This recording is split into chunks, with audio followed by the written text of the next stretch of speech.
નડિયાદ માર્ગ મકાનના સિનિયર ક્લાર્કને લાંચ કેસમાં 4 વર્ષની કેદ। 2014માં એસીબીના છટકામાં પકડાયેલા ₹3500ની લાંચ લેતા પકડાયા હતા। સેશન્સ કોર્ટે 10,000 રૂપિયાનો દંડ પણ ફટકાર્યો। નડિયાદમાં કોન્ટ્રાક્ટરના બિલ મંજૂર કરવા બદલ માર્ગ અને મકાન વિભાગના સિનિયર ક્લાર્ક 3500ની લાંચ લેતા 2000માં એસીબીના છટકામાં ઝડપાઈ ગયા હતા, જે કેસ ચાલી જતા કોર્ટે લાંચનો સ્વીકાર કરનારા સિનિયર ક્લાર્કને 4 વર્ષની કેદ અને 10,000 રૂપિયાનો દંડ ફટકાર્યો છે। નડિયાદ માર્ગ અને મકાન વિભાગમાં સપ્ટેમ્બર 2015માં ગોવિંદભાઈ દેવાભાઈ પરમાર સિનિયર ક્લાર્ક તરીકે ફરજ બજાવતા હતા।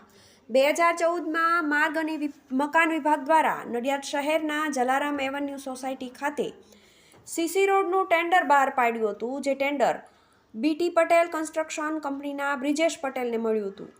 આ કામ 2015માં પૂર્ણ થતાં કોન્ટ્રાક્ટર બિલ લેવા માટે માર્ગ અને મકાન વિભાગમાં પહોંચ્યા, ત્યાં એકાઉન્ટન્ટની કામગીરી કરતા સિનિયર ક્લાર્ક ગોવિંદ પરમારે બિલો ચૂકવવામાં આનાકાની કરી હતી। ટોટલ બિલના 1% વ્યવહાર કરવાનો થતો હોવાનું જણાવી કોન્ટ્રાક્ટરનું બિલ મંજૂર કરવા માટે 3500 રૂપિયાની માંગણી કરી હતી, જે અંગે કોન્ટ્રાક્ટરે જાણ એસીબીને કરી હતી। બાદમાં એસીબીએ છટકું ગોઠવીને સિનિયર ક્લાર્કને 3500 રૂપિયાની લાંચ સ્વીકારતા ઝડપી લીધા હતા। આ કેસ સેશન્સ અદાલતમાં ચાલવા પર આવ્યો હતો, જ્યાં સ્પેશિયલ જજ એસપી રાહતકરની કોર્ટમાં ચાલી જતા સરકારી વકીલે ફરિયાદી પક્ષને 7 સાહેદ અને 59 દસ્તાવેજી પુરાવા રજૂ કર્યા હતા।